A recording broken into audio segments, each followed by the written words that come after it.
Nunca pensé que el sonido de un teléfono al colgar pudiera sentirse como un cuchillo atravesándome el pecho. Pero eso es exactamente lo que sentí cuando mi hija me dijo aquellas palabras. No soy tu cajero automático, mamá. Deberías haberte organizado mejor. Mi nombre es Marta.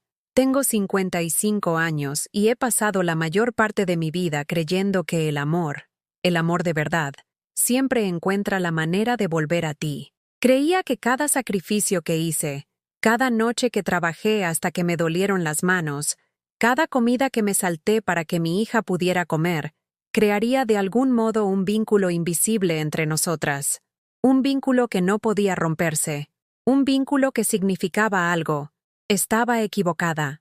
Si estás viendo esto, si alguna vez te has sentido invisible en tu propia familia, si alguna vez lo has dado todo solo para que te dijeran que no era suficiente, entonces entenderás lo que estoy a punto de compartir contigo.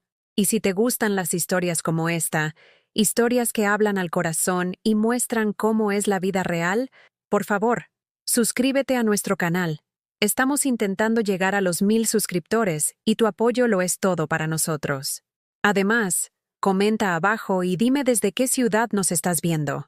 Me encantaría saber dónde estás. Ahora, déjame llevarte a donde empezó todo, no a la llamada, sino a los años anteriores. Los años en los que pensaba que estaba construyendo algo que duraría para siempre. Hace 23 años, sostuve a mi hija Camila en brazos por primera vez. Era tan pequeña, tan frágil, con unos puños diminutos que se aferraban a mi dedo como si no quisiera soltarlo nunca. Recuerdo susurrarle en aquella habitación del hospital, prometiéndole que siempre estaría ahí, que la protegería, que nunca se sentiría sola. Mantuve esa promesa, incluso cuando su padre nos abandonó cuando ella solo tenía 4 años. Incluso cuando el divorcio se llevó hasta el último céntimo que había ahorrado. Incluso cuando tuve que aceptar 2 trabajos solo para mantener un techo sobre nuestras cabezas y comida en la mesa. Trabajaba como limpiadora en edificios de oficinas. Empezaba a las 6 de la tarde y terminaba a las 2 de la madrugada. Me dolían las rodillas de tanto fregar suelos. Me dolía la espalda de levantar bolsas de basura y mover muebles. Mis manos se volvieron ásperas y secas. La piel se agrietaba con el frío del invierno. Pero nunca me quejé. Ni una sola vez. Porque cada vez que llegaba a casa y veía a Camila durmiendo plácidamente en su cama, sentía que todo valía la pena. No me compraba ropa nueva. Usé los mismos 3 conjuntos durante años, lavándolos a mano para ahorrar dinero en la lavandería. No iba al médico cuando me sentía mal. Me decía a mí misma que solo era cansancio, solo estrés, algo que pasaría con el tiempo. No salía con amigos ni me daba ningún capricho, ni siquiera un café en una cafetería. Cada euro que ganaba era para Camila, su material escolar, su ropa, sus fiestas de cumpleaños, sus clases de baile, aunque eran caras y tenía que trabajar horas extras para poder pagarlas. Quería que tuviera la infancia que yo nunca tuve. Quería que se sintiera especial, querida, importante. Y lo hizo. O al menos, eso creía yo. Era una niña brillante.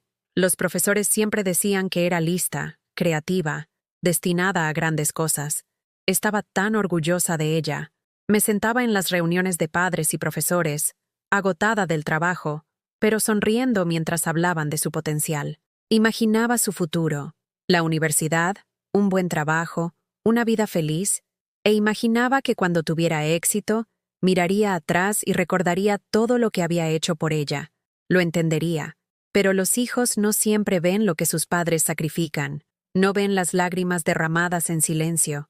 No ven las comidas que se saltan o las noches en vela preocupados por el dinero. Ven lo que tienen delante y a veces lo dan por sentado.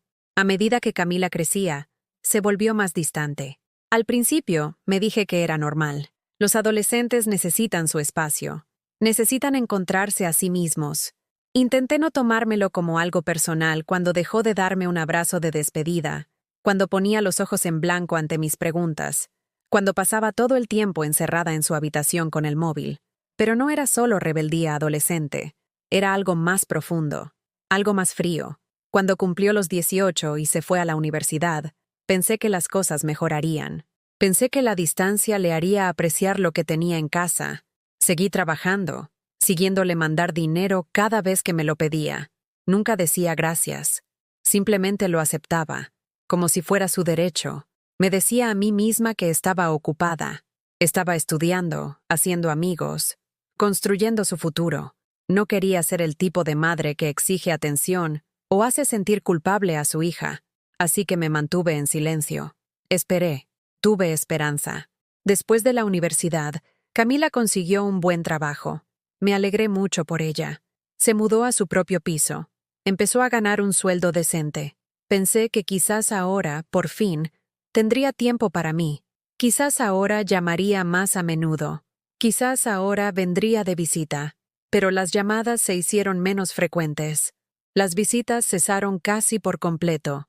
Cuando le preguntaba si podía ir a verla, siempre tenía una excusa. Estaba liada con el trabajo. Tenía planes con amigos. Estaba cansada. Necesitaba su espacio. No insistí. No quería ser una carga. Y entonces, hace 6 meses, todo cambió. Empecé a encontrarme mal. Al principio solo era cansancio. Pensé que era normal. Al fin y al cabo, había trabajado duro toda mi vida. Pero luego vino el dolor. Un dolor profundo y constante en el pecho y el estómago que no desaparecía hiciera lo que hiciera. Intenté ignorarlo, seguir trabajando, pero al final se volvió insoportable. Fui al médico. Me senté en aquella fría sala de espera durante horas, agarrando mi bolso gastado, avergonzada de mi abrigo viejo y mis zapatos rosados. Cuando el médico finalmente me llamó, sentí una ola de alivio. Por fin, alguien me diría qué me pasaba. Por fin, recibiría ayuda. El diagnóstico fue como un puñetazo en el estómago. Tenía una enfermedad crónica, una que requería un tratamiento caro para controlarla. Sin él, dijo el médico, mi salud se deterioraría rápidamente. El dolor empeoraría. Mis órganos podrían fallar. Podría volverse irreversible. Me quedé sentada, mirando la receta que tenía en las manos, sintiendo su peso oprimiéndome el pecho. El tratamiento costaba más de lo que yo ganaba en un mes. Mis ahorros habían desaparecido, gastados en la educación de Camila, en facturas, en emergencias que siempre parecían llegar en el peor momento. No tenía un seguro privado que lo cubriera todo, y la seguridad social exigía un copago altísimo para ese medicamento en particular. No tenía red de seguridad, nadie a quien recurrir, excepto a Camila. No quería pedírselo, de verdad que no. Siempre había sido yo la que daba, no la que pedía, pero estaba desesperada. Tenía miedo, y era mi hija. Seguramente lo entendería. Seguramente me ayudaría. La llamé un martes por la tarde. Me temblaban las manos mientras sostenía el teléfono. Ensayé lo que iba a decir, intentando mantener la voz calmada, intentando no sonar como si estuviera suplicando. Respondió al cuarto tono. «¿Mamá? ¿Qué pasa? Estoy un poco liada». Respiré hondo. «Camila, necesito hablar contigo de algo importante». Hubo una pausa. Podía oír voces de fondo, risas. Estaba con amigos. «¿Puede esperar? Estoy en medio de algo. Es sobre mi salud», dije, con la voz quebrándose ligeramente. «He ido al médico y...» «¿Estás bien?», me interrumpió, pero su tono no era de preocupación, era de impaciencia. «Necesito una medicación», expliqué. «Es cara, y ahora mismo no tengo el dinero. Esperaba que...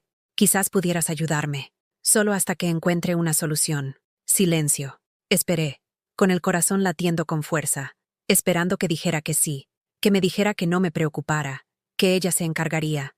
En lugar de eso, suspiró. «Mamá, no puedo seguir así». «¿Así cómo?», susurré, sacándote las castañas del fuego. «Tengo mis propias facturas, mi propia vida. Deberías haberte organizado mejor. Deberías haber ahorrado dinero en vez de gastártelo todo en... no sé, en lo que sea que te lo gastaras». Sentí que se me llenaban los ojos de lágrimas, pero las contuve. «Camila, me lo gasté en ti, en tu educación, en... Yo no te pedí que hicieras eso», espetó. «Fue tu elección. ¿Y ahora intentas hacerme sentir culpable por ello? No soy tu cajero automático, mamá». La línea se cortó. Me quedé sentada, mirando el teléfono en mi mano, incapaz de moverme, incapaz de respirar. «No soy tu cajero automático». Esas palabras resonaban en mi mente, una y otra vez, como una canción cruel de la que no podía escapar. Le había dado todo, todo. Y esto era lo que recibía a cambio. Silencio, rechazo, frialdad. Pasé esa noche en la cama, mirando al techo, con el dolor en el pecho empeorando con cada respiración. Pero ya no era solo el dolor físico, era algo más profundo, algo que sentía que me estaba destrozando por dentro. Era la constatación de que la persona que más quería en el mundo no me quería de la misma manera, no como yo pensaba, no como yo necesitaba, y no sabía si podría sobrevivir a ese tipo de dolor. Los días posteriores a esa llamada se desdibujaron como acuarelas olvidadas bajo la lluvia. Repetía nuestra conversación en mi mente una y otra vez, buscando algo que pudiera haber dicho mal, alguna forma diferente de haberlo pedido que hubiera cambiado su respuesta. Quizás si no hubiera mencionado el dinero primero, quizás si le hubiera explicado lo grave que era, quizás si hubiera esperado un momento mejor, pero en el fondo, sabía la verdad. No había una forma correcta de pedirlo, porque Camila ya había decidido quién era yo para ella. Yo era la mujer que limpiaba oficinas, la mujer que nunca terminó el instituto, la mujer que vestía ropa de segunda mano y conducía un coche más viejo que los hijos de la mayoría de la gente. Yo era su pasado, algo que se le había quedado pequeño, algo que no encajaba en la nueva y flamante vida que se había construido. Intentaba alejar esos pensamientos, pero volvían constantemente, sobre todo en los momentos de silencio. Cuando me despertaba a las 3 de la madrugada, empapada en sudor por el dolor, cuando estaba en la farmacia, mirando la medicación que no podía pagar, sintiendo la mirada compasiva del farmacéutico sobre mí, cuando volvía a un piso vacío que de repente se sentía demasiado grande y silencioso. Siempre había estado sola, en cierto modo. Incluso cuando Camila vivía conmigo, estaba sola con mis preocupaciones, mis miedos, mi agotamiento. Pero esto era diferente. Esta era la soledad de saber que a la persona alrededor de la cual habías construido toda tu vida, no le importaba si vivías o morías. Dejé de llamarla. ¿Para qué?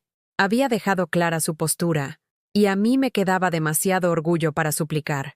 En cambio, intenté apañármela sola. Partía las pastillas por la mitad para que duraran más, aunque el médico me había advertido que no lo hiciera. Me saltaba dosis cuando el dolor no era tan fuerte, diciéndome que podía soportarlo. Comía menos, gastaba menos. Hacía todo lo posible para ahorrar para la medicación, pero nunca era suficiente. Mi vecina Sofía notó el cambio en mí antes de que yo misma me diera cuenta de lo mal que estaban las cosas. Sofía tenía 72 años, una enfermera jubilada que había vivido en el piso de al lado durante casi 15 años. Siempre habíamos sido amables. Intercambiábamos saludos en el rellano, nos ayudábamos con las bolsas de la compra, compartíamos un café los domingos por la mañana cuando ninguna de las dos tenía otro sitio donde ir, pero nunca le había contado mis problemas. No quería ser una carga para nadie, y desde luego, no quería la lástima de nadie. Una tarde, volvía a casa tras otro intento fallido de encontrar trabajo extra, cualquier cosa que me diera un poco más de dinero, cuando me encontré con Sofía en el portal. Me miró a la cara y supo que algo iba mal. «Marta, tienes una cara horrible», dijo sin malicia. «¿Cuándo fue la última vez que comiste algo?» Intenté sonreír, quitarle importancia. «Estoy bien, Sofía. Solo cansada». «No estás bien». Me cogió del brazo con suavidad pero con firmeza. «Venga, comes conmigo». Quería negarme, pero no tenía energía. Y la verdad, estaba tan cansada de estar sola con mis pensamientos, que incluso una compañía incómoda parecía mejor que ninguna. El piso de Sofía olía a ajo y a pan recién hecho. Estaba cocinando cuando me oyó en el pasillo. Me sentó en la pequeña mesa de su cocina y me sirvió un plato de pasta con verduras. Comida sencilla, pero me supo a gloria. No me había dado cuenta del hambre que tenía hasta que di el primer bocado. No hizo preguntas mientras yo comía. Se sentó frente a mí, sorbiendo su té, observándome con esos ojos sabios y pacientes que probablemente habían visto todo tipo de sufrimiento humano durante sus años como enfermera. Cuando finalmente dejé el tenedor, habló. «¿Cuánto tiempo llevas enferma?» Bajé la vista a mis manos. «¿Cómo lo sabías?» «He sido enfermera 40 años, Marta. Sé cuando alguien tiene dolor». Hizo una pausa. y sé cuando alguien está sufriendo en soledad. Algo en su voz rompió el muro que había construido a mi alrededor, y de repente, sin querer, empecé a llorar. No las lágrimas silenciosas y dignas que había derramado en la intimidad de mi piso. Eran sollozos profundos y desgarradores que venían de un lugar que ni siquiera sabía que existía dentro de mí. Sofía no intentó detenerme. Simplemente extendió la mano sobre la mesa y me sujetó la mía mientras yo me desmoronaba. Cuando por fin logré hablar, toda la historia salió a borbotones. El diagnóstico, la medicación que no podía pagar, la llamada con Camila, la forma en que mi hija me había despachado como si no fuera más que una molestia en su ajetreada vida. Sofía escuchó todo sin interrumpir. Cuando terminé, se quedó en silencio un largo momento. ¿Tu hija te dijo eso?, preguntó finalmente, con voz dura. Asentí, incapaz de mirarla a los ojos. ¿Después de todo lo que hiciste por ella? Ella no lo ve de esa manera. Susurré. Piensa que tomé mis propias decisiones. Que soy responsable de mi propia situación. ¿Y tú qué piensas? Levanté la vista, sorprendida por la pregunta. ¿Qué pienso yo? Sí. ¿Crees que eres responsable de estar enferma? ¿Crees que mereces sufrir porque quisiste a tu hija? Abrí la boca para responder, pero no salieron las palabras, porque la verdad era que una parte de mí sí lo pensaba. Una parte de mí creía que si hubiera sido más lista, más fuerte, mejor, si me hubiera organizado mejor, como dijo Camila, no estaría en esta situación. Sofía pareció leerme el pensamiento. Me apretó la mano con más fuerza. Escúchame, Marta. No eres responsable de la crueldad de tu hija. No eres responsable de un sistema que castiga a la gente por ser pobre. No eres responsable de haber enfermado. Su voz se suavizó. Pero sí eres responsable de lo que pase ahora. Y ahora mismo, tienes que decidir si vas a dejar que esto te destruya o si vas a luchar. Ya no sé cómo luchar, admití. Estoy tan cansada, Sofía. Lo sé, pero no tienes que luchar sola. Durante las siguientes semanas, Sofía se convirtió en mi salvavidas. Me puso en contacto con los servicios sociales del ayuntamiento, que me ayudaron a conseguir la medicación a un precio reducido. Me ayudó a solicitar ayudas que yo ni sabía que existían. Me traía comida cuando estaba demasiado débil para cocinar.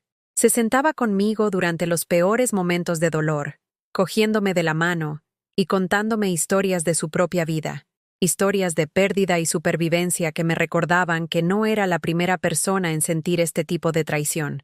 Pero más que eso, me ayudó a ver algo que había perdido de vista por completo: mi propio valor. Te pasaste toda la vida cuidando de otra persona, me dijo una tarde mientras estábamos sentadas en su balcón, viendo el atardecer. Quizás es hora de que aprendas a cuidar de ti misma. Ya ni siquiera sé quién soy, confesé. He sido madre durante tanto tiempo. Es todo lo que he sido. Y ahora que Camila no me necesita, no me quiere, no sé qué se supone que debo hacer. Se supone que debes vivir, dijo Sofía simplemente. No por ella, por ti. Sonaba tan simple cuando lo decía, pero la realidad era mucho más difícil. Tenía que aprender a existir en un mundo donde mi hija no me quería como yo la quería a ella. Tenía que aprender a llenar las horas que antes dedicaba a preocuparme por ella, a planificar para ella, a sacrificarme por ella. Tenía que aprender a mirarme en el espejo y ver a alguien digno de cuidados, de amabilidad, de un futuro. Sofía me sugirió que me uniera a un grupo de apoyo que conocía, una reunión de mujeres que se encontraban una vez por semana en el centro cívico para compartir sus experiencias y apoyarse mutuamente en momentos difíciles. Al principio me resistí. La idea de sentarme en círculo y hablar de mis sentimientos con extrañas me resultaba profundamente incómoda, pero Sofía fue persistente, y al final acepté probarlo. La primera reunión fue más dura de lo que esperaba. Había unas 12 mujeres, de edades comprendidas entre los 40 y los 80 años. Algunas parecían arregladas y seguras. Otras parecían tan rotas como me sentía yo. Nos sentamos en un círculo de sillas desparejadas, y la coordinadora, una mujer amable llamada Patricia, explicó que este era un espacio seguro donde podíamos compartir sin juicios. Una por una, las mujeres empezaron a hablar. Contaron historias de abandono, traición, pérdida. Hablaron de hijos que las habían olvidado, de maridos que las habían dejado, de familias que se habían aprovechado de su bondad. Lloraron, rieron, sostuvieron el dolor de las demás con una delicadeza que me oprimió el pecho. Cuando llegó mi turno de hablar, casi no me salían las palabras. Tenía un nudo en la garganta, me temblaban las manos, pero me obligué a contarles lo que había pasado. Sobre Camila, sobre la llamada, sobre sentirme invisible en mi propia vida. Cuando terminé, hubo un largo silencio. Y entonces una de las mujeres mayores, se llamaba Elena, habló. «Tu hija se arrepentirá de esto algún día», dijo en voz baja. «Quizás no hoy, quizás no hasta dentro de años, pero un día entenderá lo que perdió. Y para entonces, tú ya habrás aprendido a vivir sin ella». Esas palabras se quedaron conmigo mucho después de que terminara la reunión. Aprender a vivir sin necesitar la aprobación de Camila era como aprender a respirar bajo el agua. Cada instinto de mi cuerpo me decía que estaba mal, que las madres no debían renunciar a sus hijos, que se suponía que el amor era suficiente para salvar cualquier distancia. Pero lo que estaba descubriendo poco a poco, a través de esas reuniones semanales y las conversaciones nocturnas con Sofía, era que no había renunciado a Camila, simplemente había dejado de sacrificarme en el altar de su indiferencia. Hay una diferencia, aunque tardé semanas en entenderla. El grupo de apoyo se convirtió en mi ancla. Cada jueves por la tarde, caminaba las 6 manzanas hasta el centro cívico, y durante 2 horas, me sentaba entre mujeres que entendían lo que significaba ser descartada por las personas que más querías. No solo compartíamos nuestro dolor, compartíamos nuestras estrategias de supervivencia, nuestras pequeñas victorias, nuestros momentos de claridad que nos ayudaban a ver que éramos más que lo que nos habían hecho. María, una mujer de 60 y tantos años, nos contó cómo su hijo le había robado los ahorros de toda su vida para financiar su ludopatía, y luego la culpó por consentírselo. Teresa compartió cómo su marido de 30 años la había dejado por una mujer más joven, llevándose todo lo que habían construido juntos y dejándola solo con deudas. Ana habló de su hija, que solo llamaba cuando necesitaba dinero, que la trataba como un cajero automático con un botón de culpabilidad. Escuché sus historias y me di cuenta de algo que me consoló y me devastó a la vez. Yo no era especial. Mi dolor no era único. En todo el mundo, mujeres como yo estaban siendo utilizadas, descartadas, olvidadas por los hijos en los que habían volcado sus vidas. Y sin embargo, de alguna manera, estas mujeres seguían aquí, siguiendo luchando, siguiendo eligiendo despertarse cada mañana y enfrentarse a otro día. Si ellas podían hacerlo, quizás yo también podría. Pero sobrevivir no era lo mismo que vivir. Iba tirando, tomando mi medicación, asistiendo al grupo de apoyo, aceptando la ayuda de Sofía cuando la necesitaba. Pero no estaba realmente viva, solo actuaba por inercia, esperando que algo cambiara sin saber qué era ese algo. Entonces, un día, Sofía me hizo una pregunta que lo cambió todo. ¿Qué te gustaba hacer antes? Antes de Camila, antes de todo esto. La miré, genuinamente confundida. ¿A qué te refieres? Me refiero a qué te daba alegría. ¿Qué te hacía sentir tú misma? Abrí la boca para responder y me di cuenta de que no podía recordarlo. Cada afición, cada interés, cada sueño que había tenido lo había dejado a un lado por la maternidad, por el trabajo, por la supervivencia. Me había consumido tanto cuidando de los demás, que había olvidado por completo cómo cuidar las partes de mí misma que no le eran útiles a nadie más. Solía hacer repostería, dije finalmente, el recuerdo aflorando como algo de otra vida. Cuando era joven, antes de que naciera Camila, me encantaba hornear. Bizcochos, galletas, pan. Mi madre me enseñó. Solía soñar con abrir una pequeña pastelería algún día. La cara de Sofía se iluminó. ¿Y por qué lo dejaste? No había tiempo, ni dinero. Parecía una tontería gastar dinero en ingredientes cuando apenas teníamos para lo básico. ¿Y ahora? ¿Ahora qué? Ahora tienes tiempo, dijo Sofía con delicadeza. No mucho dinero, lo sé, pero algo de tiempo, y una cocina, y una vecina a la que le encantaría probar lo que hagas. La sugerencia me pareció absurda al principio. Estaba enferma, sin Blanca, abandonada por mi única hija. ¿Cómo podía pensar en algo tan frívolo como la repostería? Pero la idea no me abandonaba. Esa noche, en la cama, pensé en el olor a pan recién hecho, en la satisfacción de ver subir la masa, en el simple placer de crear algo con mis propias manos que alegrara a los demás.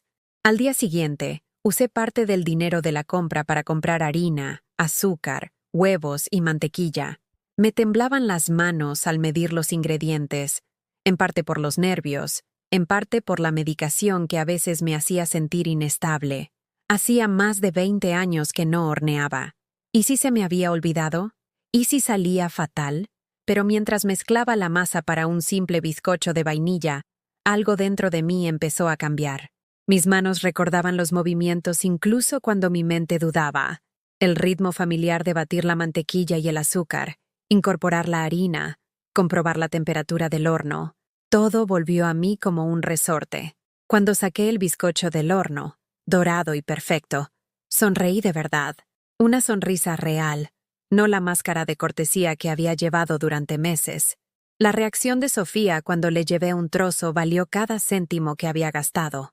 Cerró los ojos al probarlo, haciendo pequeños sonidos de apreciación que me llenaron el pecho de algo que no había sentido en mucho tiempo. Orgullo. «Marta, esto es increíble», dijo. «Tienes un don». Le quité importancia al cumplido, pero ella insistió. «Lo digo en serio. Deberías hacer más.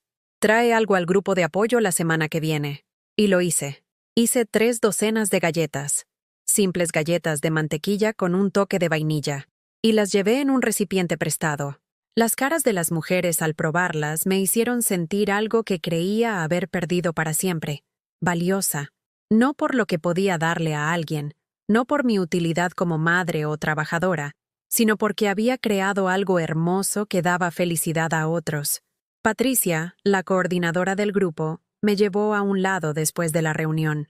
«Están deliciosas, Marta. ¿Has pensado alguna vez en venderlas?» La idea parecía imposible. No sabría ni por dónde empezar. «Empieza poco a poco», sugirió. «El centro cívico tiene un mercadillo todos los sábados por la mañana. La gente vende productos caseros, artesanía, verduras, repostería. Podrías poner un puesto. A ver qué pasa». Quería decir que no. Quería enumerar todas las razones por las que no funcionaría. Pero algo me detuvo. Quizás fue la forma en que las otras mujeres me habían mirado al probar las galletas, como si fuera alguien a quien valía la pena prestar atención. Quizás fue el ánimo de Sofía. O quizás fue, simplemente, que no tenía nada que perder. Así que dije que sí. El primer sábado fue aterrador. Me levanté a las 4 de la madrugada para hornear. Galletas con pepitas de chocolate, bizcocho de limón, caracolas de canela, pan de plátano. Mi pequeña cocina se convirtió en una fábrica, y me moví por ella con una concentración que no había sentido en años. El dolor en el pecho seguía ahí, pero de alguna manera se sentía más manejable cuando tenía algo en lo que concentrarme además de mi propia miseria. Cargué todo en el coche y conduje hasta el centro cívico, con el estómago revuelto de ansiedad. ¿Y si nadie compraba nada? ¿Y si a la gente no le gustaba lo que había hecho? ¿Y si había malgastado un dinero que no podía permitirme perder? Pero en la primera hora, la mitad de mi mercancía había desaparecido. La gente volvía a mi puesto, elogiando los sabores, preguntando si aceptaba encargos. Para el mediodía, lo había vendido todo y había ganado más dinero en una mañana de lo que solía ganar en una semana de trabajos esporádicos. Me senté en el coche después, mirando el dinero en mis manos, y lloré. No eran lágrimas de tristeza esta vez, sino de otra cosa. Alivio, quizás, o esperanza. O simplemente la abrumadora constatación de que todavía podía crear algo significativo en este mundo, incluso después de todo lo que me habían quitado. Durante las siguientes semanas, la repostería se convirtió en mi salvación. Cada sábado, me levantaba temprano y horneaba. Cada sábado, lo vendía todo. Poco a poco, empecé a crear una pequeña clientela. La gente empezó a conocer mi nombre, a buscar mi puesto específicamente, a hacer pedidos para cumpleaños y celebraciones. No ganaba mucho dinero, lo suficiente para cubrir mi medicación y añadir un poco a mis ahorros. Pero no se trataba realmente del dinero. Se trataba de recordar que yo era más que la madre de alguien, Más que alguien que había sido rechazada y olvidada. Era Marta, y todavía podía crear belleza en el mundo. Pero incluso cuando las cosas empezaron a mejorar, incluso cuando encontré pequeños momentos de alegría y propósito, todavía había un dolor hueco en mi pecho que no tenía nada que ver con mi condición médica. Por la noche, cuando terminaba de hornear y el piso estaba en silencio, me tumbaba en la cama y pensaba en Camila. Me preguntaba si ella pensaba alguna vez en mí, si sentía alguna culpa por lo que había dicho, si sabía que yo estaba luchando y simplemente no le importaba, o si se había convencido a sí misma de que yo estaba bien, de que siempre había estado bien, de que las madres no necesitaban el mismo cuidado y preocupación que ellas daban a sus hijos. Me preguntaba si volvería a saber de ella, y, más dolorosamente, me preguntaba si siquiera quería saberlo. Las otras mujeres del grupo de apoyo me decían que era normal sentirse así, enfadada y desconsolada, y aún así, anhelar desesperadamente una reconciliación, todo al mismo tiempo. Me decían que, con el tiempo, el dolor se desvanecería, que con el tiempo, llegaría a un lugar de aceptación. Pero también me advirtieron sobre algo para lo que no estaba preparada, el momento en que tu hijo vuelve a tu vida, no porque haya cambiado, sino porque necesita algo. Habían pasado 3 meses desde aquella terrible llamada, 3 meses aprendiendo a vivir con el silencio, construyendo una vida que no giraba en torno a esperar a que Camila recordara que yo existía. 3 meses de pequeñas victorias que se sentían enormes para alguien que había pasado tanto tiempo sintiéndose inútil. Mi puesto en el mercadillo del sábado se había convertido en algo así como un fijo del barrio. Los clientes habituales sabían que tenían que llegar temprano para conseguir mis caracolas de canela, que siempre se agotaban primero. Había empezado a aceptar pedidos personalizados para tartas de cumpleaños y ocasiones especiales. No era mucho, pero era mío, algo que había construido con mis propias manos, algo que existía independientemente de la aprobación o el rechazo de cualquier otra persona. Pero tarde en la noche, cuando estaba sola con mis pensamientos, las viejas preguntas todavía me atormentaban. ¿Cómo había criado a una hija que podía ser tan fría? ¿En qué me había equivocado? ¿La había querido demasiado? ¿No lo suficiente? ¿De la manera equivocada? Sofía me decía que dejara de torturarme con preguntas sin respuesta. Algunas personas son simplemente egoístas, solía decir. Puedes darles todo, y aún así querrán más. No tiene que ver contigo, Marta. Tiene que ver con cómo son ellos. Quería creerla. Pero cuando se trata de tu propia hija, es imposible no tomárselo como algo personal. Entonces, un jueves por la noche, durante nuestra reunión del grupo de apoyo, sucedió algo que me hizo ver mi situación desde un ángulo diferente. Se había unido una mujer nueva, más joven que la mayoría de nosotras, quizás de unos 40 y pocos años, con ojos cansados y una energía nerviosa que me recordó a mí misma meses atrás. Se llamaba Lucía, y cuando le tocó hablar, nos habló de su madre. Está enferma, dijo Lucía con la voz tensa por la frustración.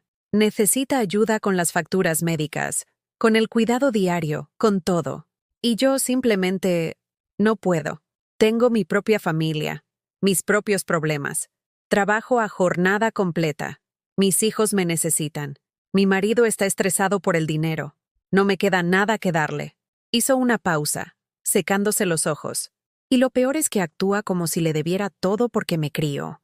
Como si cada sacrificio que hizo fuera una especie de préstamo que se supone que debo devolver con intereses. Pero yo no pedí nacer. No le pedí que se matara a trabajar por mí. Esas fueron sus decisiones, no las mías. La sala quedó en silencio. Podía sentir a las otras mujeres moverse incómodas en sus sillas, de la misma manera que yo. Porque todas habíamos oído las voces de nuestros propios hijos en lo que Lucía estaba diciendo, incluso si nunca nos habían dicho esas palabras exactas. Patricia, nuestra coordinadora, habló con dulzura. Lucía, lo que sientes es válido. El síndrome del cuidador quemado es real, y es importante establecer límites. Pero me pregunto, ¿has considerado que tu madre quizás no vea sus sacrificios como préstamos que necesitan ser devueltos? ¿Que quizás solo quiere saber que a su hija le importa si vive o muere? El rostro de Lucía se contrajo. Claro que me importa. Pero que me importe no paga sus facturas médicas. Que me importe no me da más horas en el día. Que me importe no soluciona nada. Me encontré hablando antes de poder detenerme. ¿Así que prefieres que sufras sola a que te pida una ayuda que no estás dispuesta a dar? Los ojos de Lucía se clavaron en los míos, a la defensiva. Eso no es justo. No conoces mi situación. Tienes razón, dije en voz baja. No conozco tu situación, pero sé lo que se siente al ser tu madre. Le hablé de Camila, de la llamada, de vivir a base de un huevo y pan duro mientras mi hija salía con sus amigos, de llorar hasta dormirme en un coche porque no tenía a dónde ir, de la aplastante constatación de que la persona a la que le había dado toda mi vida preferiría verme morir antes que molestarse. Para cuando terminé, Lucía lloraba en silencio, y también varias otras mujeres en el círculo. No lo sabía, susurró Lucía. No sabía que ella se sentía así. Quizás deberías preguntarle, sugerí, sin acritud, antes de que sea demasiado tarde, antes de que deje de esperar que te importe. Cuando terminó la reunión, Lucía se me acercó. Le temblaban las manos mientras sacaba su móvil. ¿Te quedarías aquí mientras la llamo? No creo que pueda hacerlo sola. Así que me senté con esa desconocida en el aparcamiento del centro cívico, mientras llamaba a su madre enferma y se disculpaba entre lágrimas. Escuché cómo prometía visitarla ese fin de semana, ayudar a resolver lo de las facturas médicas, simplemente estar ahí. Vi cómo su rostro se transformaba de la culpa y la defensa al alivio, y algo que parecía amor, del tipo que había estado enterrado bajo el resentimiento y el miedo, pero que seguía ahí, esperando ser redescubierto. Cuando colgó, se volvió hacia mí. Gracias. Creo que esta noche has salvado la relación con mi madre, pero de camino a casa, todo lo que podía pensar era, ¿quién va a salvar la mía? Porque la verdad que finalmente estaba aceptando era que Camila podría no tener nunca su momento Lucía. Puede que nunca llamara para disculparse. Puede que nunca entendiera lo que me había hecho, o ni siquiera le importara intentarlo. Y yo necesitaba encontrar la manera de vivir con eso. Las semanas continuaron pasando. Mi negocio de repostería crecía lenta pero firmemente. Sofía me presentó a algunas de sus amigas, otras mujeres mayores que habían sobrevivido a sus propias angustias y decepciones. Y, gradualmente, me encontré construyendo un nuevo tipo de familia. No la que había soñado, sino una que elegía estar ahí para las demás, que entendía que el amor no era solo un sentimiento, sino una serie de acciones, pequeñas bondades repetidas hasta que se convertían en la base de algo real. Empecé a ser voluntaria en el centro cívico los martes por la tarde, ayudando a organizar el banco de alimentos. Me sentaba bien volver a ser útil, pero de una manera diferente a la de antes. No me estaba sacrificando, estaba contribuyendo a algo más grande que mi propio dolor. Mi salud se estabilizó. La medicación que ahora podía permitirme estaba haciendo su trabajo. El dolor que una vez había consumido cada momento de mi día se convirtió en algo que podía manejar, algo que existía en un segundo plano en lugar de en el primero de mi vida. Estaba sobreviviendo. Más que eso, estaba empezando a sanar. Pero la curación no es lineal. Y justo cuando pensaba que había alcanzado un lugar de aceptación, justo cuando pensaba que finalmente podía abandonar la esperanza de que Camila volviera, el universo decidió ponerme a prueba de una manera que nunca vi venir. Fue un sábado por la noche. El mercadillo había ido particularmente bien ese día. Lo había vendido todo para las 11, y tenía varios pedidos nuevos para la semana siguiente. Estaba en mi cocina, preparando ya la masa para el día siguiente, cuando sonó mi teléfono. Casi no lo cojo. Era un número que no reconocía. Normalmente eso significaba spam o telemarketing, pero algo me hizo descolgar. ¿Mamá? Mi corazón se detuvo. La voz de Camila, después de 3 meses de silencio, sonaba diferente, más débil, asustada. ¿Camila? Logré decir, mis manos temblando tanto que casi se me cae el teléfono. Mamá, yo necesito hablar contigo. ¿Puedo ir a tu casa? 1000 emociones me atravesaron a la vez. Alivio de que estuviera viva, rabia de que llamara ahora, después de todo, miedo de que hubiera pasado algo terrible, y debajo de todo, esa patética y desesperada esperanza de que quizás, finalmente, se había dado cuenta de lo que había hecho. de que quizás llamaba para disculparse. ¿Cuándo? Pregunté, mi voz apenas un susurro. ¿Ahora? ¿Si te parece bien? No me parecía bien. Nada de esto estaba bien. Pero me oí a mí misma decir que sí de todos modos, porque incluso después de todo, seguía siendo mi hija. Y yo seguía siendo su madre, aunque ella hubiera olvidado lo que eso se suponía que significaba. Colgué y me quedé de pie en mi cocina, rodeada de la vida que había reconstruido con tanto esmero, y sentí cómo todo empezaba a resquebrajarse bajo el peso de una llamada. Sofía me había advertido sobre esto. Las otras mujeres del grupo de apoyo me habían advertido sobre esto. Me habían dicho que cuando tu hijo vuelve, rara vez es porque ha cambiado. Es porque necesita algo.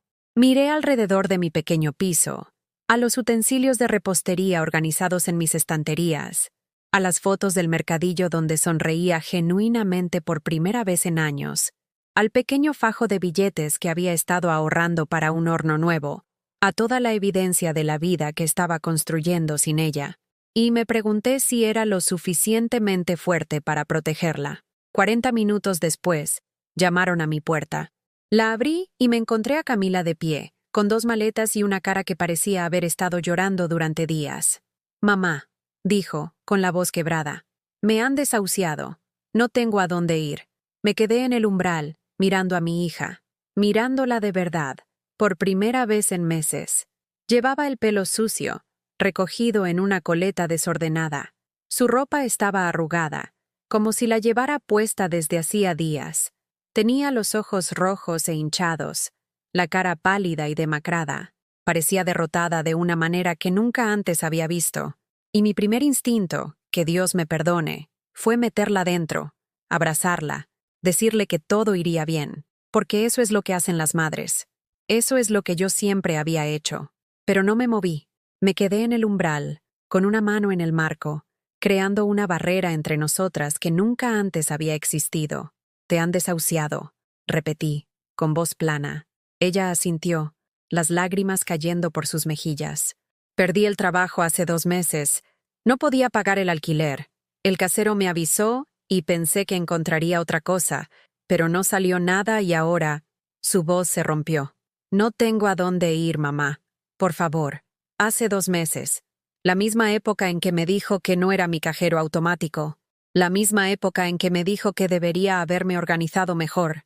Ella ya estaba pasando apuros entonces, probablemente asustada por sus propias finanzas, y en lugar de ser sincera conmigo, en lugar de decir, «Mamá, lo siento, pero estoy lidiando con mi propia crisis ahora mismo», simplemente había sido cruel. «¿Y tus amigos?», pregunté. «¿Esos con los que estabas cuando te llamé?». Ella bajó la mirada. Dijeron que no podían ayudar. Sus pisos son demasiado pequeños. O tienen compañeros de piso a los que no les parecería bien, o... Se calló, y entendí lo que no estaba diciendo. Sus amigos le habían dado la misma respuesta que ella me había dado a mí, solo que con excusas más educadas. «¿Y tu padre?». «Se ha vuelto a casar. Su nueva mujer no me quiere allí». Más lágrimas cayeron. «Mamá, por favor. Sé que metí la pata. Sé que dije cosas que no debería haber dicho, pero eres mi madre. Se supone que tienes que ayudarme». Ahí estaba, la expectativa que había definido toda nuestra relación. Se suponía que yo tenía que ayudarla. Se suponía que tenía que sacrificarme. Se suponía que tenía que poner sus necesidades por encima de las mías. Siempre, sin importar lo que hubiera hecho o dicho, porque yo era su madre. Y se suponía que eso era suficiente. Sentí que algo cambiaba dentro de mí. No que se rompía. Ya me había roto hacía 3 meses. Esto era otra cosa. Era el sonido de las piezas encajando en una nueva disposición, una en la que yo no me doblegaba automáticamente en la forma que ella necesitara. «Entra», dije finalmente, dando un paso atrás. El alivio inundó su rostro. Agarró sus maletas y pasó a mi lado hacia el piso, mirando ya a su alrededor como si estuviera calculando dónde dormiría, cuánto tiempo podría quedarse. Cerré la puerta y me apoyé en ella, observándola. Había dejado sus maletas en medio de mi pequeño salón y me miraba expectante, esperando que le dijera qué pasaba ahora, esperando que lo arreglara todo, como siempre había hecho. «Siéntate, Camila», dije en voz baja. Se sentó en mi sofá de segunda mano, el que había comprado en una tienda benéfica después de que Javier se llevara nuestros muebles. Parecía tan joven sentada allí, a pesar de tener 25 años. Parecía la niña pequeña que solía subirse a mi regazo cuando tenía miedo, que solía pensar que yo podía resolver cualquier problema. Saqué una silla de la cocina y me senté frente a ella, manteniendo la distancia. ¿Recuerdas lo que me dijiste hace 3 meses? Pregunté. Bajó la vista a sus manos. Mamá, ya te he dicho que lo siento. No, la interrumpí. Has dicho que sabes que metiste la pata. Eso no es lo mismo que sentirlo. Así que te pregunto, ¿recuerdas lo que dijiste? Hubo un largo silencio. Luego, apenas audible, dije que no era tu cajero automático. Dijiste que debería haberme organizado mejor. Continué, con la voz firme a pesar de cómo me latía el corazón. Dijiste que apoyarte fue mi elección y que no podía hacerte sentir culpable por ello. Estaba estresada, dijo a la defensiva. Estaba lidiando con mis propios problemas. No quería decir, ¿qué problemas, Camila? Me incliné hacia adelante. ¿Esos de los que no me hablaste? ¿Esos que ya estabas enfrentando cuando decidiste que mi enfermedad potencialmente mortal era una molestia? Su rostro se sonrojó. Eso no es justo. ¿No lo es? Sentí que mi voz se elevaba y la obligué a bajar. Cuando te llamé, no te estaba pidiendo dinero para unas vacaciones o un coche nuevo. Te estaba pidiendo ayuda para comprar la medicación que necesitaba para sobrevivir. Y me dijiste que no. Me dijiste que debería haberme organizado mejor. Me dijiste que estaba intentando hacerte sentir culpable. No sabía que era tan grave. Susurró. No preguntaste. No quisiste saberlo. Porque saberlo habría significado tener que preocuparte. Y preocuparte habría significado tomar una decisión sobre qué tipo de persona querías ser. Hice una pausa, dejando que eso calara. Y elegiste ser alguien que dejaría sufrir a su madre en lugar de saltarse algunas cenas con amigos. Ahora lloraba más fuerte. Sus hombros se sacudían. Parte de mí quería consolarla, retirar las palabras que claramente le estaban causando dolor. Pero pensé en Sofía, en las mujeres del grupo de apoyo, en todas las noches que había llorado sola en mi coche o en este piso, preguntándome qué había hecho para merecer tanta frialdad de mi propia hija. Lo siento, sollozó Camila. Lo siento mucho, mamá. Fui egoísta y estúpida y debería haberte ayudado. Por favor, perdóname. Quería creerla. Quería creer que esta disculpa era genuina, que había pasado los últimos 3 meses reflexionando sobre su comportamiento y dándose cuenta de lo profundamente que me había herido. Pero el momento era demasiado conveniente. No había vuelto porque hubiera cambiado. Había vuelto porque necesitaba algo. Si no te hubieran desahuciado, dije suavemente, ¿estarías aquí ahora mismo? ¿Habrías llamado alguna vez para disculparte? Abrió la boca. Luego la cerró. La respuesta estaba escrita en su rostro. Eso pensaba, dije. Mamá, por favor. Sé que no merezco tu ayuda. Sé que he sido una hija terrible. Pero no tengo a dónde ir. Te lo pido. Te lo suplico. Por favor, déjame quedarme. Solo por un tiempo, hasta que me recupere. La miré. A esta mujer que había crecido en mi cuerpo, a la que había amado incluso antes de saber qué era el amor, a la que le había dado todo. Y sentí mi corazón romperse de una manera completamente nueva. Porque finalmente entendí algo que me había negado a ver. Camila no me quería como yo la quería a ella. Quizás no podía. Quizás yo la había hecho incapaz de ello al no enseñarle nunca que las relaciones debían ser recíprocas, que el amor no era solo algo que recibías, sino algo que devolvías. O quizás simplemente era egoísta. Quizás algunas personas simplemente están programadas para coger y nunca sentir el peso de lo que deben a los demás. De cualquier manera, el resultado era el mismo. Si la dejaba quedarse, si volvía a caer en el patrón de sacrificarme por su comodidad, nada cambiaría. Cogería lo que necesitara y se iría de nuevo en el momento en que surgiera algo mejor.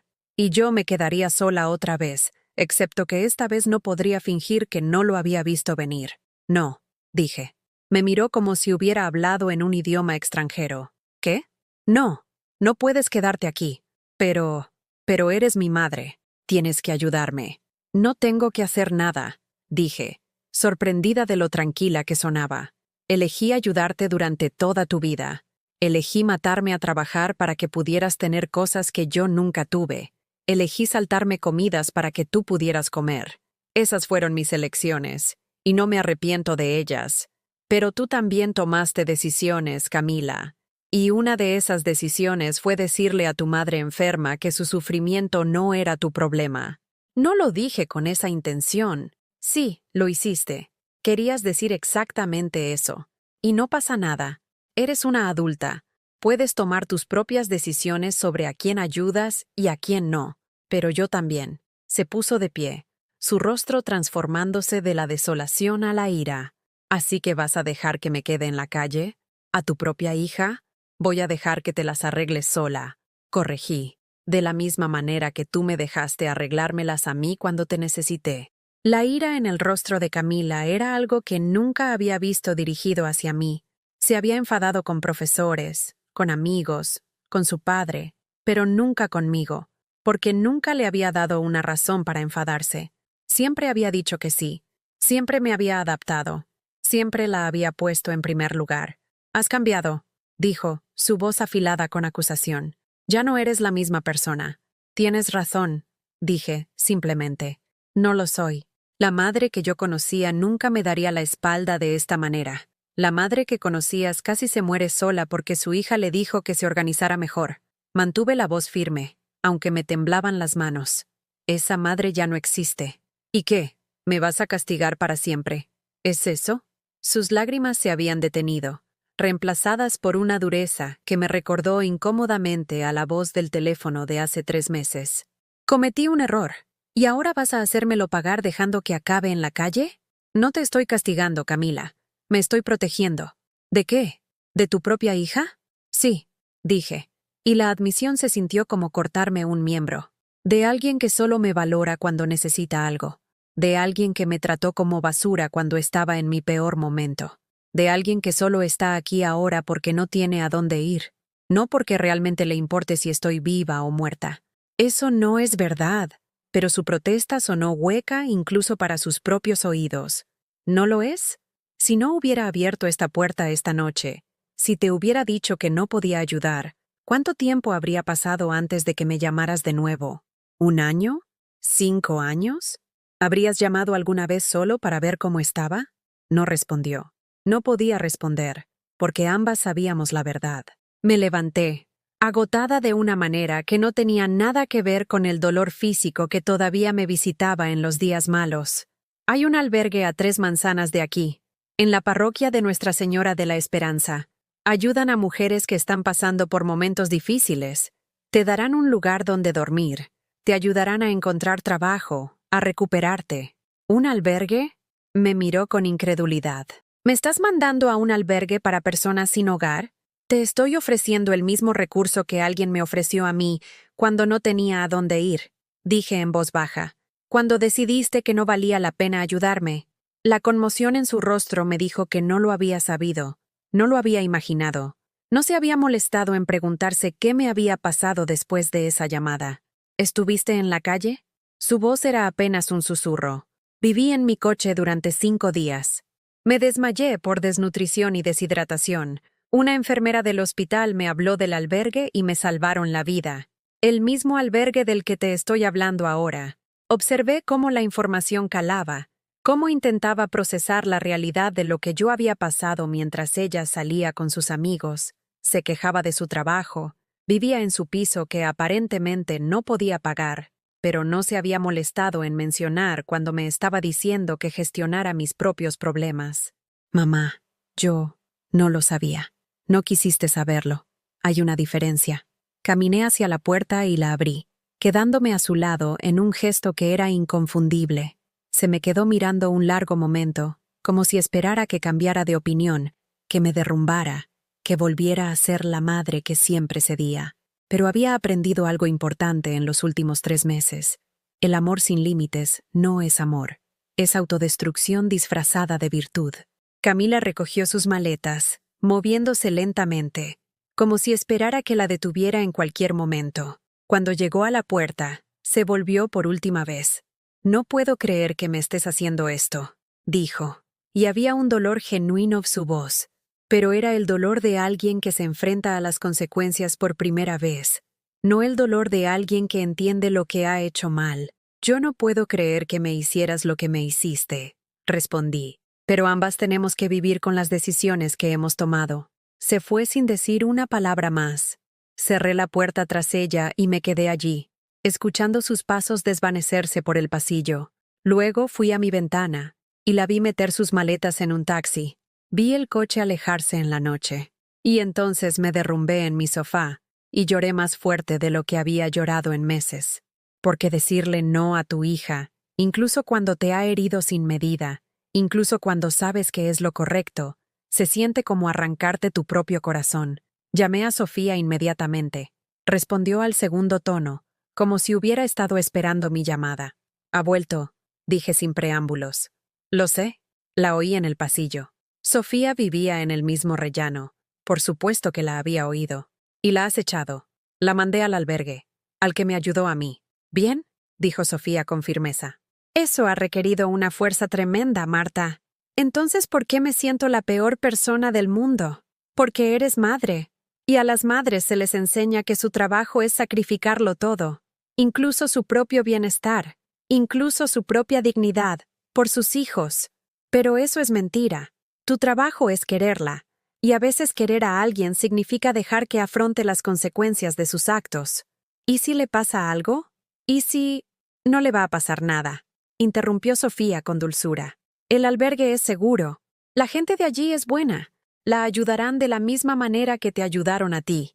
Y quizás, solo quizás, tener que aceptar ayuda de extraños le enseñe algo sobre la humildad y la gratitud que tú nunca pudiste enseñarle permitiendo su comportamiento». Quería creer eso. Quería creer que esto sería una lección para Camila, que saldría del otro lado siendo una mejor persona, que algún día entendería por qué había hecho lo que hice. Pero también sabía que algunas personas nunca aprenden. Algunas personas van por la vida culpando a otros de sus problemas, sin asumir nunca la responsabilidad, sin reconocer nunca su propio papel en sus circunstancias. No sabía qué tipo de persona era Camila, y esa era la parte más difícil. No saber si le acababa de dar a mi hija el toque de atención que necesitaba, o si simplemente había clavado el último clavo en el ataúd de nuestra relación. Esa noche no pude dormir.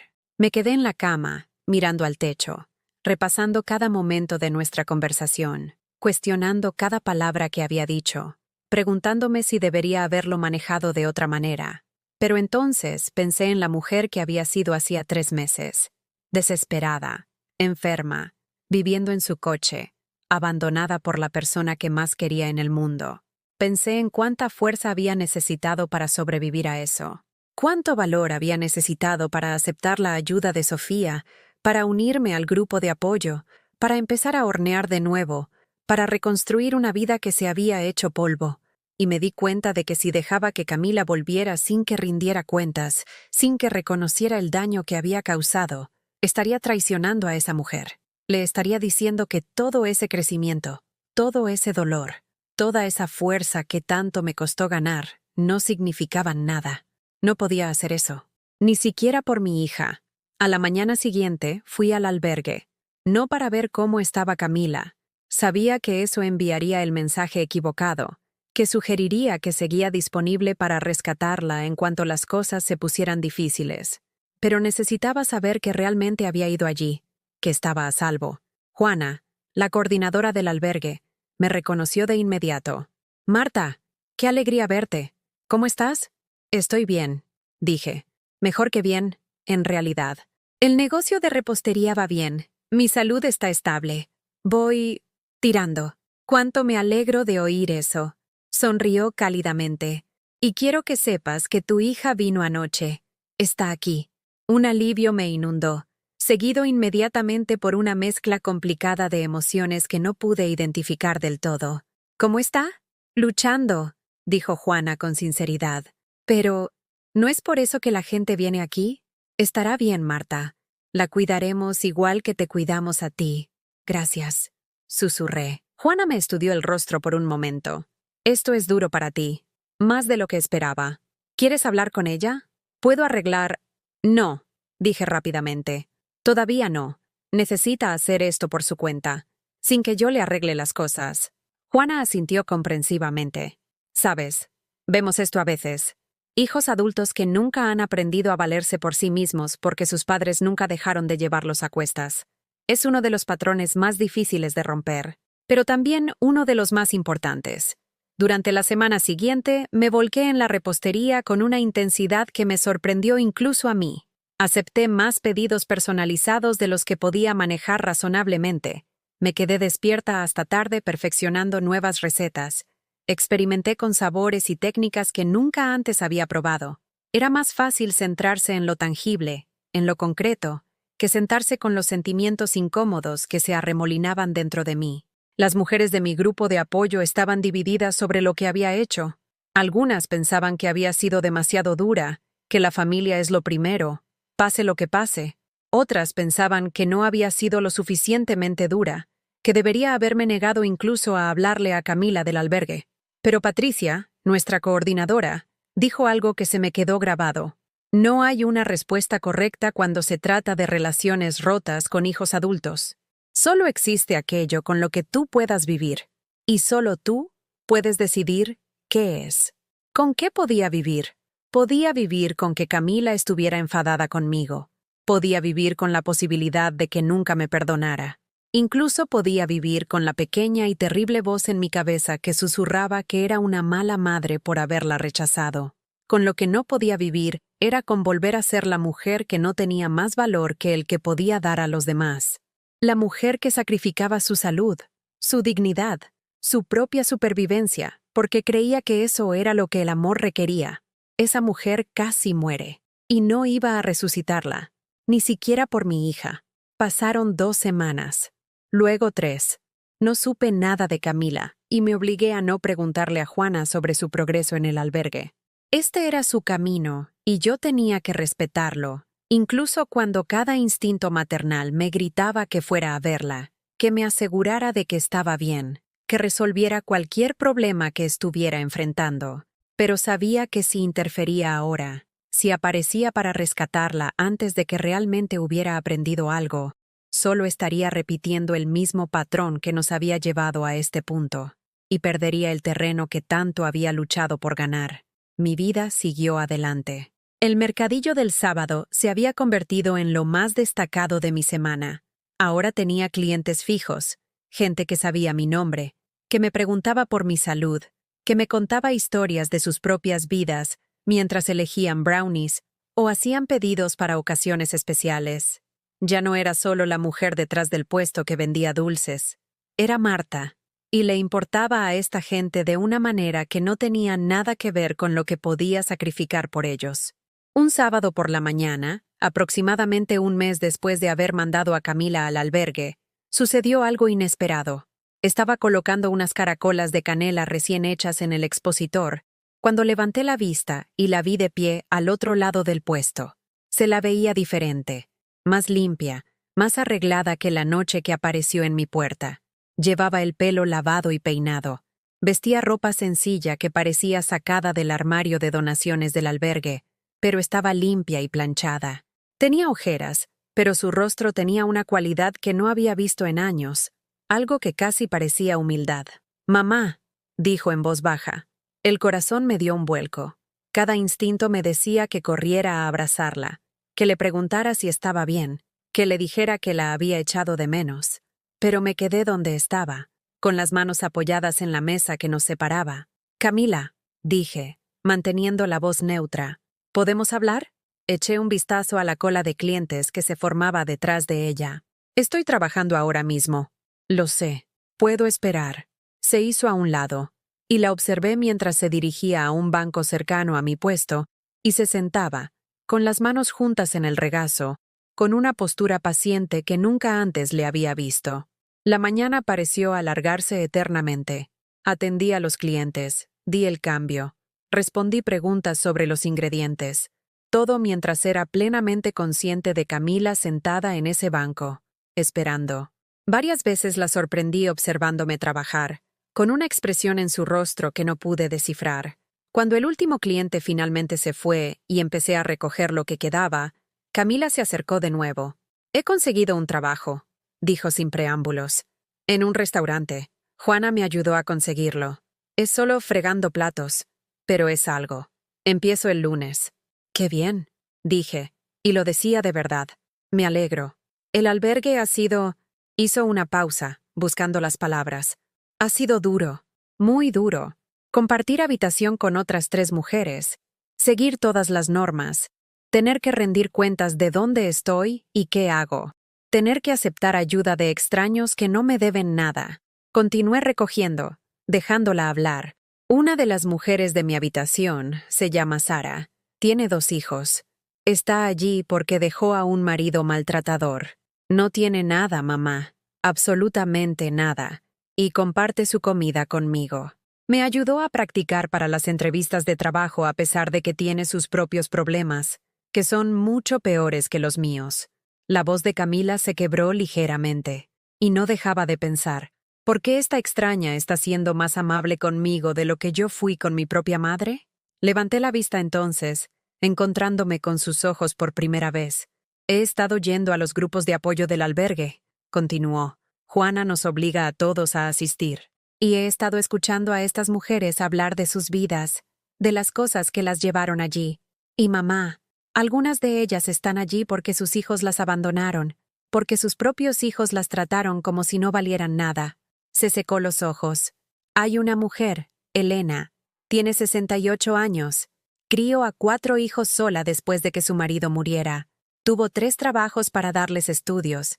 Y cuando enfermó y ya no pudo trabajar, ninguno de sus hijos la acogió. Todos tenían excusas. No tenían sitio. Estaban demasiado ocupados. Tenían sus propios problemas. Acabó en el albergue porque las personas que se suponía que más la querían en el mundo decidieron que era una carga. Conocía a Elena. Había estado en mi grupo de apoyo antes de entrar en el programa del albergue. Era una de las mujeres más amables y fuertes que había conocido, y la crueldad de sus hijos había roto algo en ella que quizás nunca sanaría del todo. «He estado escuchando su historia», dijo Camila, y no dejaba de pensar, «esa no soy yo. Yo no soy como sus hijos». Pero entonces me di cuenta. Soy exactamente como ellos. Hice exactamente lo que ellos hicieron. Quizás peor, porque tú me estabas pidiendo literalmente que te ayudara a salvar tu vida, y te dije que no. Las lágrimas corrían libremente ahora, y no hizo ningún intento por secárselas. «No sabía que te habías quedado en la calle, mamá. No sabía que habías vivido en el coche. No sabía que te habías desmayado.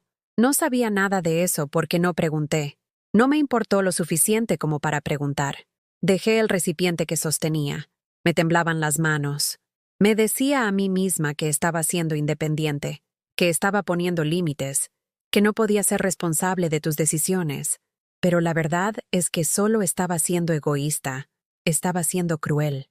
Y ni siquiera me di cuenta hasta que acabé exactamente en la misma situación, desesperada, asustada, y necesitando ayuda de alguien que tenía todo el derecho a rechazarme. Dio un paso más cerca. Podrías haberme dejado en la calle. Podrías haberme dicho que me las apañara sola, igual que te dije yo a ti. Y habría sido justo. Habría sido exactamente lo que me merecía. Pero no lo hiciste, continuó, con la voz quebrada. Me mandaste a un lugar seguro. Te aseguraste de que estaría bien a pesar de que yo no me aseguré de que tú lo estuvieras. Incluso después de todo lo que te dije, me protegiste. Sentí que mis propias lágrimas comenzaban a caer. Eres mi hija Camila. No podías simplemente... Podrías haberlo hecho, interrumpió. Tenías todo el derecho, pero no lo hiciste. Y esa es la diferencia entre tú y yo. Tú sabes cómo querer a alguien incluso cuando te hace daño. Yo solo sabía querer a la gente cuando me convenía. El sol de la mañana estaba más alto, y otros vendedores empezaban a recoger a nuestro alrededor, pero apenas me di cuenta.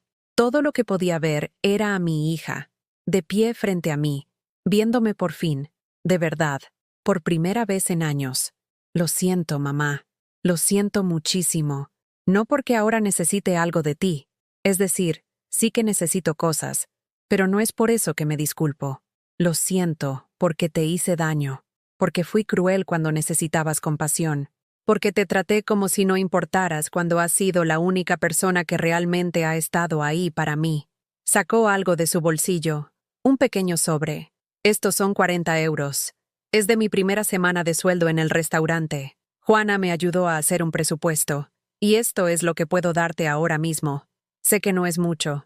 Sé que no se acerca ni de lejos a cubrir lo que te debo por todo lo que has hecho por mí a lo largo de los años, ni siquiera por la medicación que necesitabas. Pero es un comienzo. Me tendió el sobre, su mano temblando ligeramente. Quiero devolvértelo, mamá. No porque crea que el dinero puede arreglar lo que hice, sino porque quiero demostrarte que ahora lo entiendo. Entiendo lo que significa trabajar duro por cada euro. Entiendo lo que significa sacrificarse. Entiendo lo que hiciste por mí todos esos años. Miré el sobre, la mano extendida de mi hija, su rostro que mostraba un remordimiento genuino por primera vez desde que comenzó esta pesadilla. Parte de mí quería rechazar el dinero, decirle que no me debía nada, pero sabía que eso sería un error. Ella necesitaba esto, necesitaba asumir la responsabilidad, necesitaba enmendarse de la manera que pudiera, necesitaba entender que el amor no eran solo palabras, sino acciones. Cogí el sobre. Gracias, dije suavemente. No espero que me perdones de inmediato, dijo Camila. No espero que me dejes volver a tu vida como si nada hubiera pasado. Sé que rompí tu confianza. Sé que tengo que recuperarla, pero quiero intentarlo, si me dejas. Quiero ser la hija que merecías haber tenido desde el principio. Miré a esta joven mujer, mi hija, a la que había amado desde el momento en que supe que existía, que me había herido más profundamente de lo que creía posible, que finalmente estaba ante mí no con exigencias, sino con responsabilidad. Va a llevar tiempo, dije finalmente. Mucho tiempo. No puedo simplemente olvidar lo que pasó. No puedo volver a como eran las cosas antes. No quiero volver a como eran las cosas antes, dijo rápidamente. Eso estaba roto. Yo te quitaba sin dar nada a cambio, y eso no es una relación de verdad. Eso no es amor. Quiero algo diferente, algo mejor, aunque lleve años. Sentí que algo se movía en mi pecho. No era perdón, todavía no, pero era algo como la posibilidad del perdón. El comienzo de un camino hacia adelante que ninguna de las dos podía ver con claridad, pero que podríamos ser capaces de recorrer juntas, lentamente, con cuidado, un paso doloroso a la vez. Han pasado 6 meses desde esa mañana en el mercadillo. 6 meses de pasos lentos y cuidadosos para reconstruir algo que se había hecho añicos tan completamente que una vez pensé que nunca podría repararse. Camila todavía vive en el albergue, aunque Juana me dice que está cerca de ahorrar lo suficiente para un piso pequeño. Ahora trabaja a jornada completa en el restaurante. La ascendieron de lavaplatos a ayudante de cocina cuando vieron lo duro que trabajaba, lo responsable que era. Cada 15 días me trae un sobre con dinero. A veces son 40 euros, a veces 60, dependiendo de las propinas y las horas. He empezado a meterlo en una cuenta de ahorros para ella, aunque aún no se lo he dicho. Necesita aprender lo que significa dar sin esperar nada a cambio. Quedamos para tomar un café todos los domingos por la tarde en una pequeña cafetería a medio camino entre mi piso y el albergue. Al principio, estos encuentros eran incómodos, forzados, llenos de largos silencios que ninguna de las dos sabía cómo llenar. Éramos como extrañas conociéndose por primera vez, excepto que llevábamos el peso de toda nuestra historia entre nosotras. Pero poco a poco, algo nuevo ha ido creciendo, algo que se siente más sólido que lo que teníamos antes, construido sobre la honestidad en lugar de la obligación, sobre el respeto mutuo en lugar del sacrificio unilateral. Ella me cuenta cosas de su vida, no solo los éxitos que cree que me impresionarán, sino también las luchas reales. Lo difícil que es estar de pie durante turnos de 8 horas. Como una de sus compañeras de habitación en el albergue tiene pesadillas que las despiertan a todas. Cómo está aprendiendo a presupuestar, a ahorrar, a planificar un futuro que no dependa de que alguien más la rescate cuando las cosas vayan mal. Y yo le cuento de la mía, del negocio de repostería que sigue creciendo, de la nueva amasadora industrial que Sofía me ayudó a comprar de segunda mano, de la mujer que me encargó una tarta de boda de 3 pisos que desafió cada habilidad que había desarrollado, del grupo de apoyo y de las mujeres de allí que se han convertido en una especie de familia para mí. El mes pasado, Camila me preguntó si podía venir a uno de mis mercadillos del sábado. No para pedir nada, me aseguró rápidamente, solo para ver lo que había construido, la vida que estaba viviendo. Dudé. Ese mercadillo se había convertido en mi espacio sagrado, mi prueba de que podía crear algo valioso independientemente de los demás. Dejarla entrar en él me hacía sentir vulnerable, de una manera para la que no estaba segura de estar preparada. Pero dije que sí, porque sanar requiere vulnerabilidad, incluso cuando es aterrador. Vino temprano ese sábado, antes de que llegaran mis clientes habituales, y me ayudó a montar el puesto. Colocó los dulces con esmero, hizo preguntas sobre ingredientes y técnicas. Escuchó cuando le expliqué cómo había desarrollado cada receta, y cuando los clientes empezaron a llegar, se quedó a un lado y me observó trabajar con una expresión que nunca antes le había visto, algo que parecía orgullo mezclado con arrepentimiento. Después, mientras recogíamos, dijo en voz baja: «Se te da muy bien esto, mamá. Nunca lo supe. Nunca presté atención a lo que se te daba bien, a lo que te hacía feliz. Solo pensaba en lo que podías hacer por mí. Esa honestidad, esa disposición a reconocer verdades incómodas, es lo que ha hecho que estos últimos 6 meses sean diferentes a todo lo anterior».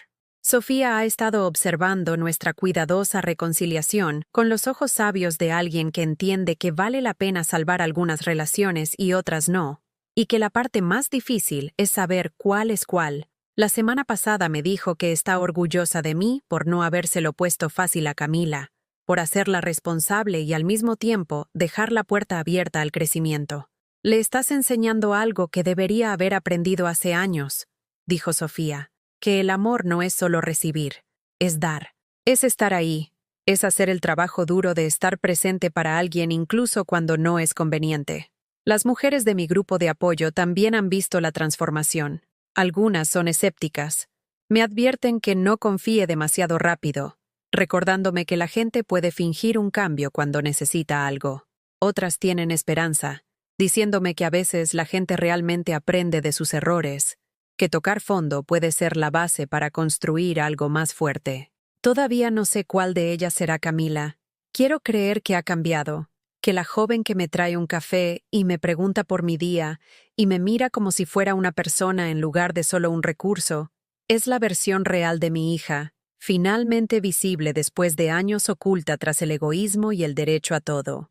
Pero también sé que estaré bien de cualquier manera, porque he aprendido la lección más importante de toda mi vida. Mi valía no depende de si mi hija me quiere como yo la quiero a ella. Mi valor no proviene de lo que puedo sacrificar por los demás. Soy suficiente, por mí misma, con mi pequeño piso y mi negocio de repostería, y mi familia elegida de mujeres que entienden lo que significa sobrevivir a lo insuperable. Ayer pasó algo que sentí como un punto de inflexión. Camila me llamó, no el domingo, no a nuestra hora programada, sino un martes cualquiera por la tarde. El corazón me dio un vuelco cuando vi su nombre en mi teléfono. Los viejos miedos volvieron de golpe. ¿Pasaba algo? ¿Necesitaba dinero? ¿Había ocurrido algo en el albergue? ¿Mamá? Su voz sonaba nerviosa. Espero no interrumpir nada. No, solo estaba recogiendo la cocina. ¿Qué pasa? No pasa nada, dijo rápidamente, como si me leyera la mente. Es que estaba pensando en ti, y quería llamar para decirte que te quiero. No porque necesite algo, no porque sea el Día de la Madre, o tu cumpleaños o alguna ocasión especial. Simplemente porque es verdad, y creo que no lo he dicho lo suficiente. O quizás he dicho las palabras, pero no lo he demostrado, que es lo mismo que no decirlo en absoluto. Me senté en el sofá, con las lágrimas ya asomando. Gracias por decírmelo. He estado pensando mucho en lo que dijo Elena en el grupo la semana pasada, sobre cómo lo contrario del amor no es el odio, sino la indiferencia. Y me di cuenta de que eso es lo que te mostré durante tanto tiempo. Indiferencia. Como si fueras solo parte del decorado de mi vida en lugar de la persona que hizo posible mi vida. Hizo una pausa, y pude oír su respiración, armándose de valor para continuar. Quiero que sepas que ahora te veo, mamá. Veo lo duro que trabajaste por mí. Veo cuánto sacrificaste. Veo lo fuerte que tuviste que ser para sobrevivir a lo que te hice pasar. Y veo cuánta fuerza se necesitó para ponerme límites, para no dejarme volver a tu vida sin cambiar nada. Fue lo más difícil que he hecho nunca, admití.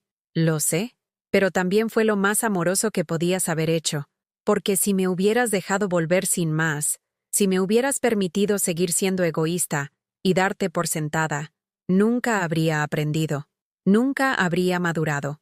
Seguiría siendo la persona que piensa que el amor es solo algo que recibes en lugar de algo que tienes que elegir activamente dar. Hablamos durante más de 1 hora esa noche.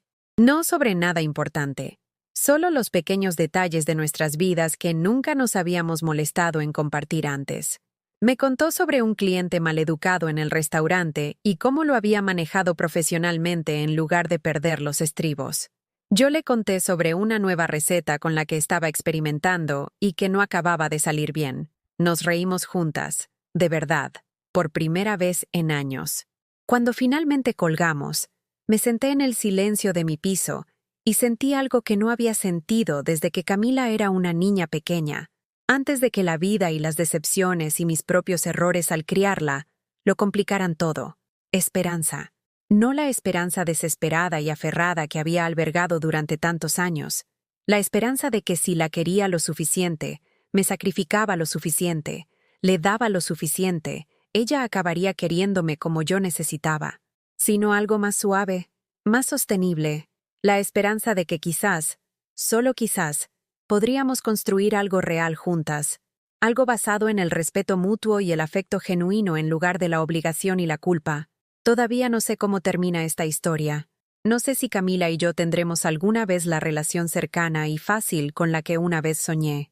No sé si mantendrá estos cambios o si un día volverá a caer en viejos patrones.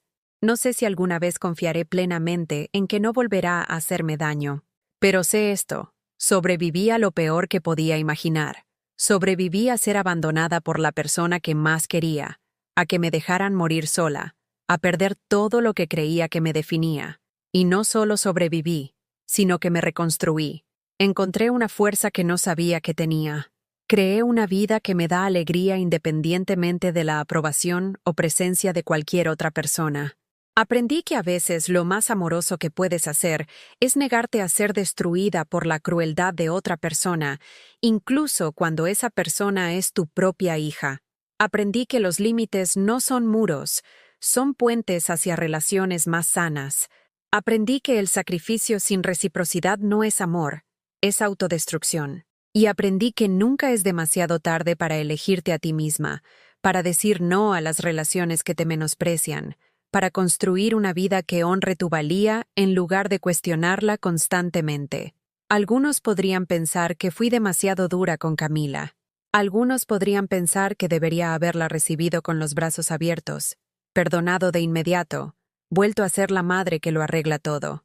Pero esa gente nunca se ha acostado en el asiento trasero de un coche, preguntándose si alguien se daría cuenta, si simplemente dejaran de existir. Nunca han tenido que elegir entre medicinas y comida. Nunca han oído a su propia hija decirles que no vale la pena ayudarlos. Hice lo que tenía que hacer para sobrevivir, y al hacerlo, le di a Camila algo más valioso que otro rescate, otra carta blanca, otra oportunidad de coger sin dar. Le di la oportunidad de madurar, de aprender empatía, de entender que las relaciones requieren esfuerzo por ambas partes. Si aprovecha esa oportunidad y sigue adelante, o si finalmente vuelve a sus viejos hábitos, no es algo que yo pueda controlar. Lo único que puedo controlar es si mantengo los límites que me mantienen segura y completa. Y lo haré, porque finalmente entiendo que yo importo. No por lo que puedo hacer por los demás, no por mi papel como madre, no por mi capacidad de sacrificarme y aguantar. Importo simplemente porque existo. Porque soy una persona con sueños y talentos y una valía que existe independientemente de que alguien más la reconozca. Eso es lo que quiero decir a cualquiera que escuche esta historia, a cualquiera que se haya sentido invisible en su propia familia, a cualquiera que lo haya dado todo solo para que le dijeran que no era suficiente. Tú importas. Tus necesidades importan. Tu dolor importa. Y tienes derecho a protegerte, incluso de la gente que quieres, especialmente de la gente que quieres, cuando te tratan como si no lo hicieras. No es egoísta poner límites. No es cruel esperar reciprocidad.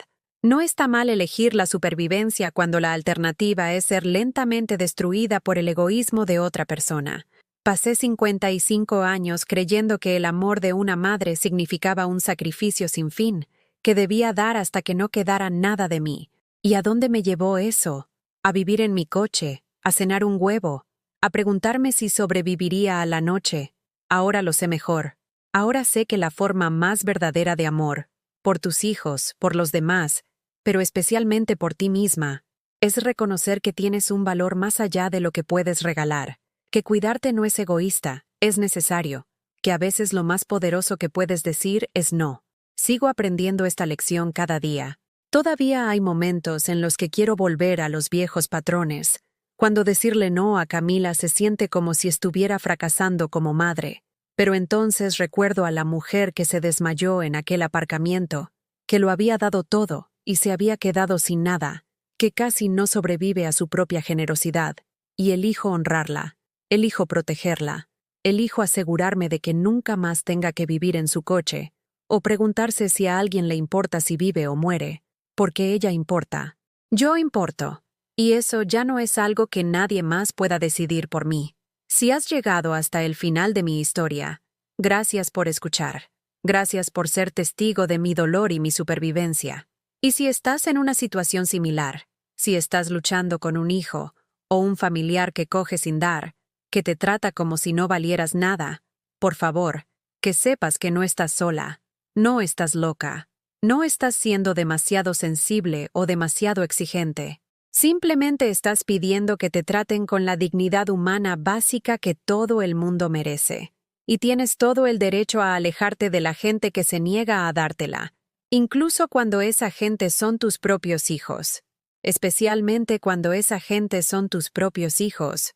Porque a veces el mayor acto de amor es quererte lo suficiente como para decir no. Escribe un 9 en los comentarios si te has quedado conmigo hasta el final. Y dime, ¿desde qué ciudad me estás viendo? Me encantaría saber a dónde ha llegado mi historia. Gracias por estar aquí. Gracias por escuchar. Y recuerda, tú importas. Siempre has importado. Incluso cuando las personas más cercanas a ti no podían verlo.